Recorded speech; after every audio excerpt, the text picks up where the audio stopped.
Al, we're gonna find out about overlapping colors this week, I guess. Yeah, I'm not really sure that that's what we're going to find out about, but we are going to find out about some quartz. Some quartz. Some quartz. Yes, we sure are. Some swinging. Yes. All Hello, welcome to this week's episode of Jared and Now Watch Love Live Nijigasaki High School Idol Club. This is episode number 15. I'm Jared, joined as always by Doc Al and Ladium. Hello. We are discussing season 2, episode number 2, entitled Overlapping Colors that aren't really going to overlap. Yeah, no. Unless you consider the quartz gals' colors overlapping to make a group. I guess. I don't know. I don't know. I'm just trying to figure out a way to make the title fit. And it doesn't really fit regardless of what I try. It's true. We got our new opening this week. It was good. Colorful dreams, colorful smiles. We get some winter outfits. And we got some for spring. Ear muffs. And gloves. The outfits were super cute, and I really liked the song. We both said the exact same thing because it starts with you playing the piano in the water. We're like, you're going to drown, you! Like, literally at the same time, we both said it. Yeah. All the girls get featured. They get to do, like, a little scene. Some of them have little action scenes. Some of them are just doing stuff. Eating a burg, maybe. Burg. I did see where Akarine was talking about like how the designer for Kanata's little scene was like, "Hey, we're gonna put a drink in. What's your favorite drink?" And she was like, "Oh, I like this drink." And they're like, "Okay, we're putting this in there." What kind of she drink saw is the it, opening. do you know? I'd have to go look it up again. Hang on. It looks like some kind of milk tea. I just logged out of Twitter. What am I doing? What are you doing? You're wild. I'm frazzled. Why are you frazzled? I don't know. There's no reason for you to be frazzled. Let me back in. Let me in. Let me in. Twitter's like, no, you're banned now. You log out. You can never log out of Twitter. I'm out of control. Hotel California. Such a lovely. This is not a lovely place, nor a lovely face. Neither. Twitter is neither of those things. Neither. Oh man, you know I could the exact also opposite. Look on Twitter too. A caramel frappuccino.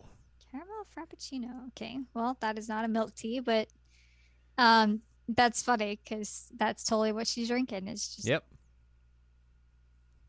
I wonder if any of the other characters had like stuff like that happen. I don't know. No one's mentioned it on Twitter, I guess. So. And I don't remember what they did. So. I don't know. Mia ate a burger. That's all I remember. Burg Squad. Burg. When are we gonna get Lanzu eating a burger? So we have 3 new girls eating burgers. That's a great question. We need the Burg Squad. We need the Burg Squad. Reburg. I was say, who needs rebirth when you have Reburg? Anyways, we begin this episode and Yu's going over a schedule of like, here's what we want to do for the second School Idol Festival. Here's what we would need to improve upon, all that sort of stuff, and figure all that stuff out. Whiteboard chaos. Yes. I thought about pausing it to read it, and I was like, no, never mind. He's chaos. Yep. Emma mentions she's gonna call a friend and see get some stuff doing. Get some stuff doing. That's exactly what she said. Yep. She wants to see what the international kiddos are doing. Yes. She brings in her 2 pals, Jennifer, and I forget what the other girl's name is because it is. I just looked it up. Rakshata? Yes. The 2 end cards that we saw at the end of last week's episode. They are, of course, from YG Academy, so, you know, they're big Big Bang fans. I was thinking the same thing. They played that mobile game and got into the school. Oh, God. Why would you play the mobile game? That was bad. Yeah, they are coming to collaborate with Niji for a little concert to see if they want to do the School Idol Festival and all that sort of stuff. Again, it's cool that. Yes, it's cool that they're giving like these end cards from School Idol Festival, like characterization, and lore. Which I mean, they technically do have lore in that game because like they have those little comics and like they have all the story stuff. Yeah. But like, it's wild to see them get like anime lore and all that sort of stuff as well. Right, they're actually building them out a little bit more. Which isn't Emma like technically from that school too in the game, or am I wrong? Well, I can look that up real quick, maybe. Depending on if it shows. Yeah, because Yes, she is. so She they even formerly tied attended in the YG International Academy. that's amazing. They tied in her former canonical school. Even that's really good. That's a Yeah. nice attention to detail. Mm-hmm. Smart. I'll be. But yeah, they're like, hey, let's do this. Hey, Laundry's real cool. Is she gonna join? They're like, no, she's not in the club. And then Emma gets sad. Oh, you know what? We forgot to talk about the giant Kanata Terterabozu. Oh yeah, Kanata has a giant Terra Bozu. And it's her and it's cute. It's It's super real cute. big I would because buy she that. made her and Haruka made that so they would be able to ward off the weather, so they would not get weather delayed and have Mhm. problems like that with what they had last year. Mhm. So like, please no, please. Please. So yeah, that was the thing. But yeah, we're getting a collaboration concert, presumably probably next episode, I would assume, I would assume. um, between these two schools. And then Emma's like, I want to go see if Laundry wants to join. Laundry's like, no, No, absolutely not. still don't want to join. I'm gonna do my own thing. Thanks, but no thanks. Exactly. Take that. She just turns into Ace Attorney. Yes. So Emma's just like sad about that. And then we get a montage of the girls working and doing some training and all sorts of stuff to get prepped for this concert and everything. Mm-hmm. Emma's still sad. Kanata notices it, and she's like, interesting. Yep. Interesting. Um, we see a thing where like they're also working and they're talking about how Yu's taking a quiz for her music course, Mm-hmm. and Yu's struggling. She's struggling real bad. And then Mia walks in, and the teacher's like, "You're late," and Mia's like, "Yeah, whatever. Who cares? I heard it from out there. Let's continue Let's this do test. this. Hey, do you got a pencil? Cool. Can I borrow your pencil? Cool. Do. Bye. See you later. I'm done." And then got a perfect score apparently. Yeah. Then Yu's just like, So like Yu's talking with I about it, going through the courtyard of the school and talking about Mia, how she's from the famous Taylor music family. She's 14, but she's a third year because she skipped a bunch of grades because she's smart. And then they see Mia trying to become friends with the kitty cat. Hey Kitty.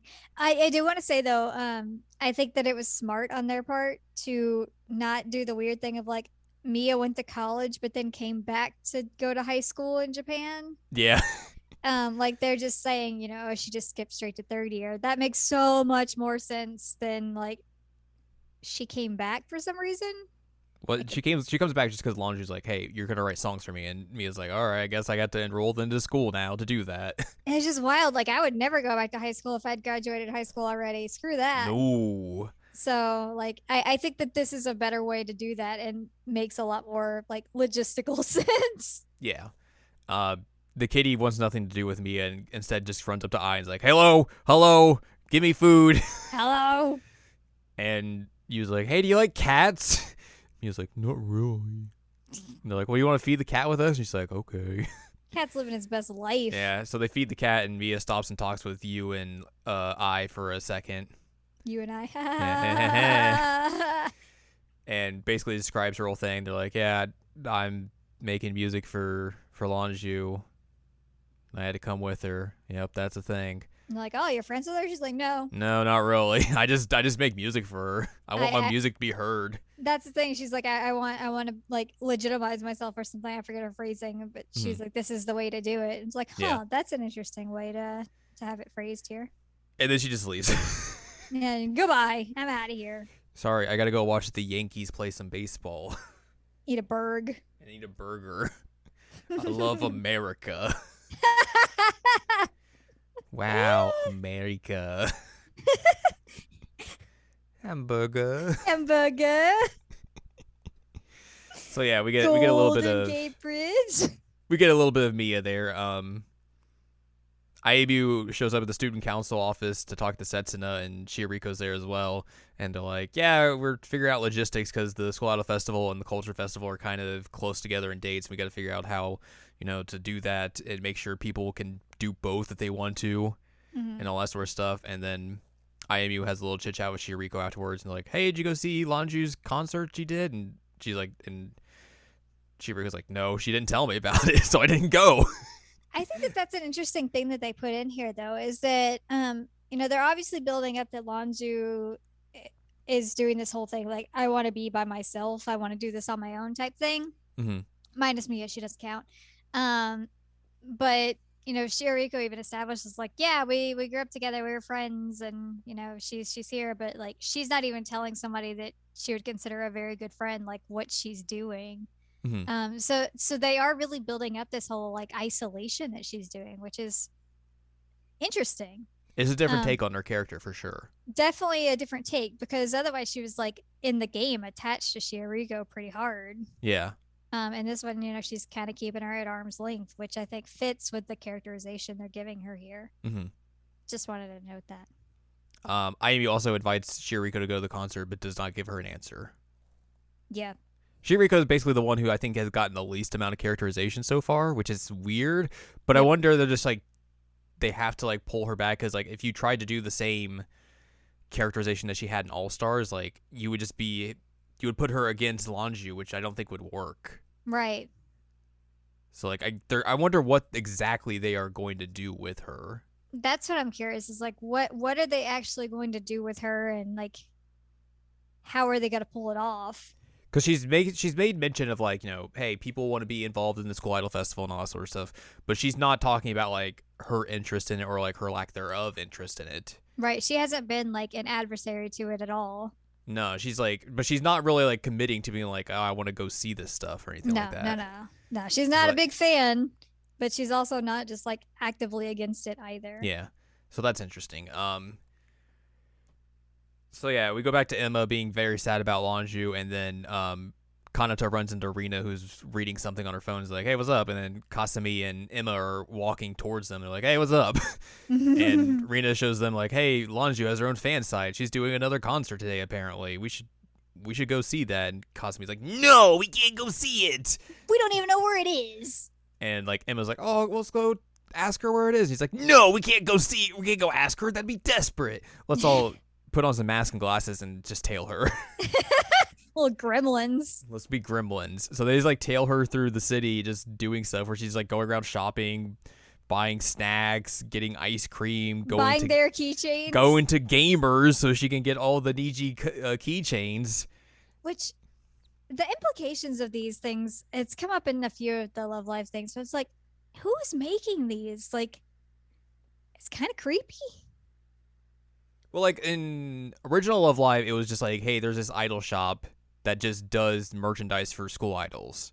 But still, who's making it? Yeah, I mean, to be fair, you're right. Anyway, the weirder thing about this is that like Gamers is an actual store, an actual retail store, and they're making professional made keychains for a school idol group of high school girls. Yeah, high school girls who are like not involved with Love Live, so they're probably not that popular nationally, right? So it's very weird, but like I get why they would do that, but it's also very funny and weird. I do think it's cute though that they put in the detail of Anju buying all of them. Yeah. Like so, she obviously has nothing against them at all. Yeah. So she does that, and then they go off to her concert where there's two other normal SIF card girls in the crowd as well, and they watch her perform Utopia again. And then she's like, "Hey, thank you, goodbye." Goodbye. And then they basically huddle up afterwards. They're like, "Yeah, that was good." And then Lanju finds her like, "Oh, hey, you came, cool. Thanks for you coming. You want to come to my house?" I love the cast. He's like, we just happened to come by, and she's like, "Yeah, that's fine. I'm glad you came anyway." Yeah. So they go to Lanju's place, and Rina is like bored, keeps on getting more and more excited as they go through each individual like room. That was good. There's a great scene where Kasumi's trying to do a workout machine and it's just failing. Yeah, that was really good. And then we get back to like this like I guess like a dining room or whatever, Emma brings up the question again of like, why don't you want to join? And we get basically the same kind of argument about the ideologies between school idols that Lanju has and the group has. And it was interesting because you made note of it that like, Emma brings up like the stuff about like, they're able to kind of do what she's doing, but they just have support within the group and everything. And Rina specifically like speaks up about that and is like, hey, if I wasn't in this group, I would not be doing this. I was so proud of Rena. Mm-hmm. I was so proud of her. But Longju is very adamant that like, I just do this for myself. I don't need adulation from fans or anything. I'm doing this for me because I want to do this for me and me alone, which Mm-hmm. is interesting because like, in essence, her whole ideological stance is hypocritical Yeah. because she's going out and being this fan of Nijigasaki and buying their merch and everything and like loves them and everything. But Yep. at the same time, she's like, oh, I don't need fan support. I don't understand why you would want fan support when she's doing the exact thing she says she doesn't understand why people would want. Yep. Which is interesting and a good way to kind of frame that. Um, I do think it's also interesting that I keep bringing these things up. Um, they point out at one point like, "Oh, you live by yourself," and she's like, "Yeah," but they show like this massive, massive apartment that she lives. Like, she insists on doing everything by herself except for having Mia write her songs. But Yeah. um, like even that's a solid point of like she doesn't have to do this alone, but she's choosing to do it alone here. Mm-hmm. Like she could have Mia move in with her. Why not? Why not have a roommate? No, not gonna do that. Me. Me.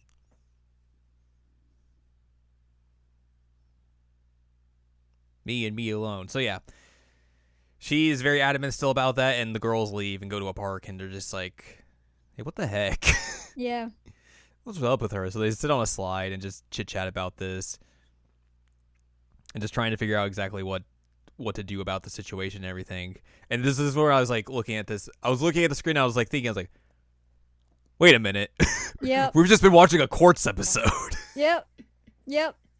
And then they go swing, and you were like, oh hey, swinging, and I was like, oh, good point. I also love that Rena just like goes down the slide and like bonks into Yeah. Kanata. Yerp. But yeah, they're just sitting on the swings. I was like, oh hey, swinging. And then they bring up the idea of like, hey, we're doing this, collaboration concert. Why don't the four of us just do a song together Mm-hmm. and do something like that? And we could show Longju like, hey, there's multiple avenues you can approach with this club, and maybe that'll eventually change her mind or something.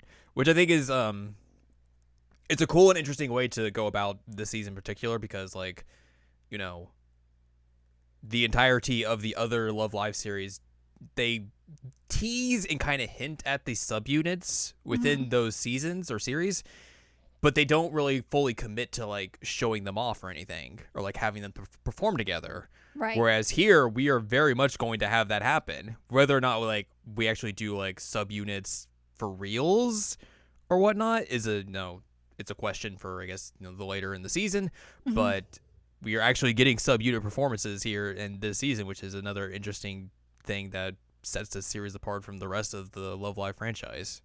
It's so smart though, because like if you were trying to fit single performances of every single character into these, it would just be jam packed. You mean like last season? Like last season, yes, but then add three new characters. Yeah. Um, it would be just absolutely chaotic. So going subunits is a very smart move because you still get the performances that you would want and expect. And you can sell them CDs. You could sell them CDs. But you're not just like having to like jam pack it full of individual performances over and over Yeah. and over and over. I was honestly quite surprised we didn't get a song in this episode. I was too. I was very, very surprised. I didn't realize that it had been like on that long when we were watching it, and then like it cut to the credits. I was like, what? Like, oh, Checking my non-imaginary my imaginary watch because I don't have my watch on. Like, wait, that was 25 minutes. What? it's 'Cause a freckle past the hair. It's time for the episode to end. It didn't feel like that. It did not like it didn't feel like it was a short episode per se, but It just didn't feel moved. it moved. Yeah. It's like, oh, okay. But yeah, also just as a side note, like the harmonization that they did as chords, A plus plus Mhm. plus plus. That was so good. And the groupings that they had on the like Skyway I was one. gonna mention that. Yeah. Yeah, yeah, yeah. They had the other subunit Hmm. groupings happening there. I was like, huh, how about you guys? So they had like I teasing Karin about like, oh, you sad that they stole Emma from you? He's like, no, and like Blush. they very much point out those two, and then they have Azunia as well Yep. together. So hopefully we get stuff from those two other subunits as well, and then I don't know, maybe they'll do a Rebirth thing as well I later in the hope so. season. I think that would be a really cool way to do it. Hmm. But I think that's a smart way to, like you said, make it so like it's not like last season where it was just like new song, new song, new song, new song, new song, new song, new song, new song for Hmm. 9 straight episodes, where you can kind of have a little bit of a break here, and next week we'll have presumably a new court song or whatever they want to do, and we'll see what else they have in the pocket. Question. Question: I have an answer. Call or go ahead, maybe. Did I mention or did you mention the subversion of the gorilla shows? No, you did not, but that is a good thing to bring up. That um, in season 2 of All Stars, the Idol Club had to do their own like guerrilla live shows where they had to kind of go out and do them because they were banned from doing them in the school because of Lanju and all that sort of stuff. Hmm. Whereas, and she was able to do them like wherever she wanted. Whereas here, Lanju is the one doing surprise shows wherever and just going about and doing that, which is, like you said, it's an interesting way to go about that. Yeah, I mean it's a cool way to like keep the idea from season two, but do it in a slightly different way. Mm-hmm. I like that. I was just really surprised when we got there. I was like, huh, she's the one doing the gorilla shows. Wild, because like that was a whole thing with season two of them. Like, where are we gonna perform? How are we gonna put that out there on social media? Like, how are we gonna advertise it? How are we gonna do this? How are we going to do it without getting shut down? And, Lanju doesn't have the issue of getting it shut down or anything, but she's having to do basically what they had to do in Mm-hmm. season two. Anyways, yeah, it's an interesting way to do those gorilla shows, like you said, and also there's a post credit scene where we have you being like, "I'm gonna do my best," and that's basically the end of the episode. So yeah, we have this interesting dichotomy between school idol ideologies continuing throughout episode 2 and presumably throughout the rest of the season until Lonju decides, hey, I'm going to join the club and do fun stuff with y'all. But we'll have to find that out over the course of this second season. But next time we will be discussing season 2, episode number 3, called Sing, Song, Smile. Because there's no exclamation point at the end of it, which is very disappointing. They should have unified that for What's sure. Unification unification? of the episode title for episode 3. Ah, I see. Sing, Song, Smile, but there's no exclamation point at the end of Smile. Lame. If you're wondering why Al just randomly popped in there, it's because cat problems have occurred and her audio went bloop. Yeah, I have to get a new headset now. Oh boy. Um, Anyways, oh god, you're very loud.